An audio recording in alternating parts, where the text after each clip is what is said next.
Hey guys, this is supposed to be a 3-day backpacking trip in which I spend the first night at the Twin Lakes in the Pecos Wilderness. The second day I go up to Truchas Peak and summit Medio and Middle Truchas as well, and then end up camping at Jose Vigil Lake. And then the third day I hike back over the dome, back to my car. Unfortunately, that didn't happen. In this video you'll see that my water filter ends up breaking on me, and I make the hard decision to not risk drinking unfiltered water and instead go back to my car the way I came. This footage is basically going to be made out of what I ended up filming, which was supposed to be that trip, but hopefully you enjoy it anyway.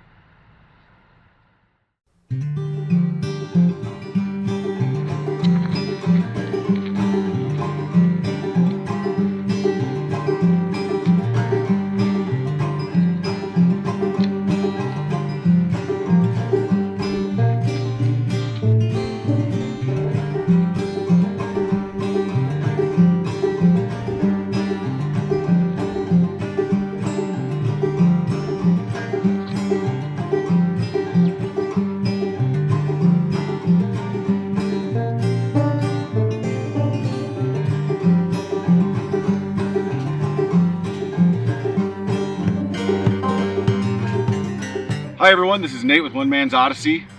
It's good to be back. It's been a long time since I've done an overnight trip. This will be my first one in several months, but I'm really excited. This is one of my, dream trips of New Mexico, one that I've been planning for a while, staring at the map a lot, wishing I could be here, so hopefully all goes well.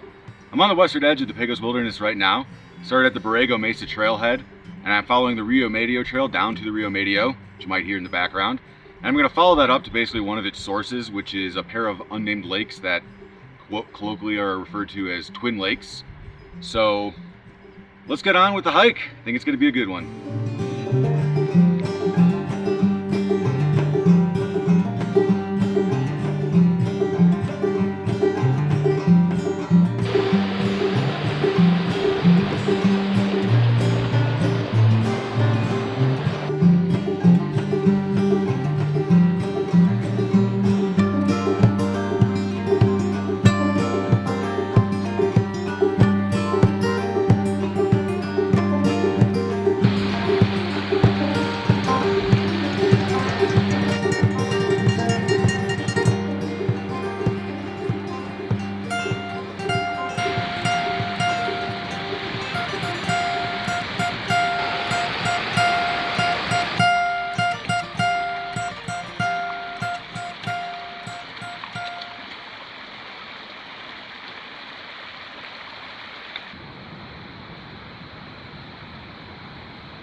This area is accessed by the High Road to Taos, perhaps the most beautiful road in New Mexico, which traces history back to at least the 14th century, connecting many historic Pueblo and Spanish villages and offering some of New Mexico's finest alpine scenery.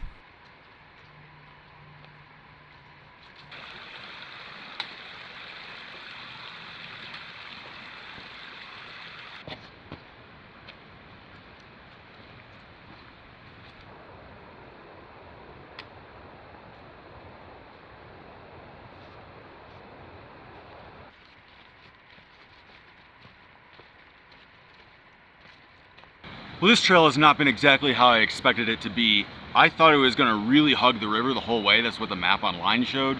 But what it actually does is it hugs the river pretty closely at the start, and then it goes up these terraces, and you're always a few hundred feet above the river actually. It makes for some nice views through the trees, nothing really that shows up that well on camera. But now we've dipped back down to, I think, what is the Rio Medio. I'm going to have to check the map soon. It might just be a little side creek, but I'm pretty happy because this is the first trip since October where I've had reliable water sources. As you probably know, even if you're not from the state, New Mexico is very dry, but in the mountains, typically there's a lot more moisture, especially farther north in the state. And we've had a very healthy and early monsoon this year, so the creeks are looking pretty full, but nothing that I think is going to be dangerous. Just might get some wet feet.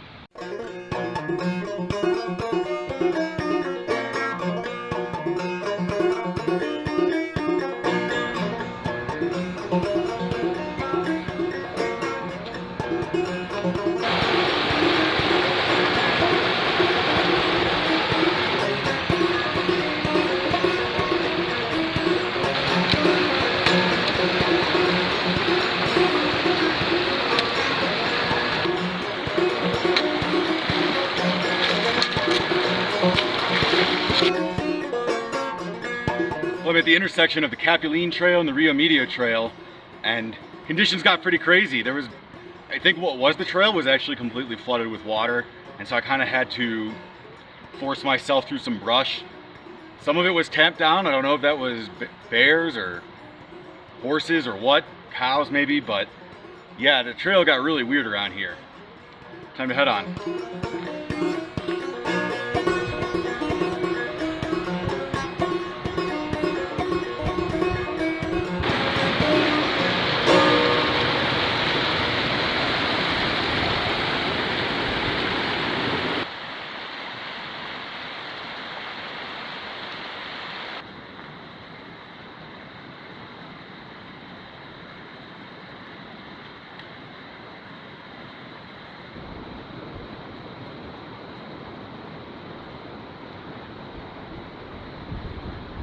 The Rio Medio flows into the Santa Cruz Reservoir near the town of Chimayó, New Mexico, an historic and singular village in New Mexico history. It is most famous for El Santuario de Chimayó, which is surrounded in legend too deep to tell here, and is a renowned pilgrimage site for the Catholic community in northern New Mexico during Holy Week. Its second greatest claim to fame, in my eyes, is their phenomenal heirloom red chili.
Well, we have made it to the southern Twin Lake. As you can see, it's pretty unimpressive, as was the northern Twin Lake, but I figured there's a reason why I'd never heard of them. Really, it's just a water source and a place to camp below a tree line. We've been getting a little bit of thunder, pretty consistent but not very loud, and the chance of rain today was like 15% versus tomorrow and Sunday is like 0%. So I'm going to set up camp, relax for a little bit, and then maybe get a fire going.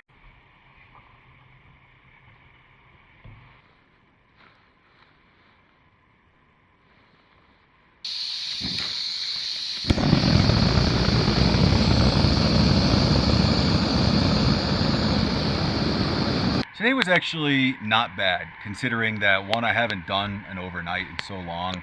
Two, I'm a little out of shape. Three, there was actually a pretty big elevation change. Like, I started off at something like 8,300, but then immediately the trail dropped down into the canyon, and I think stopped at around 8,000, and then we're at 11,200 right now, so 3,200 feet of elevation gain. Distance was not, trivial either. 10 miles at least. I don't know exactly how far it was. So really, I'm pretty pleased with how manageable it was. I'm pleased that we didn't get rained on. The clouds that were forming and making noise have completely disappeared. It's actually really beautiful right now. It's a little cool in the shade, but pretty nice. I think it's gonna be a warm night. I'm having some technical difficulties on this trip that are very frustrating. Basically, my water filter is not really working. I am going to the lake and pumping it, and I'll get one or two squeezes, and then I pull the lever up and it bounces back, and that usually means that you basically have a vacuum in the filter. What I'm trying right now is I got some water in my cook pot, and I'm going to just let it sit for a while and see if some of that sediment falls to the bottom, then try to filter that.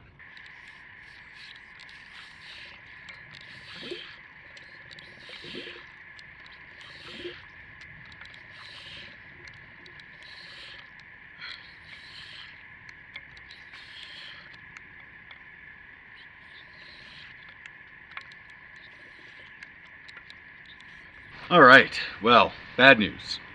My pump broke. You can see the handle is not there anymore. Basically, just like I was pumping it, I cleaned it I was sitting there with the brush trying to clean it for like an hour, and I was pumping it, not even in the water, so like, and the water was pretty clear. I think the pump is just, I think the filter was too old, too dirty. Frankly, I've had this same filter for something like, I don't know, sophomore year of college, of undergrad, so I don't know what that is, 9 years. Yeah, so pretty much like, it's probably my fault, honestly. I have this much water left for the night. Now, I drank a ton of water before I was going to go filter. So I think I'll be good for the night.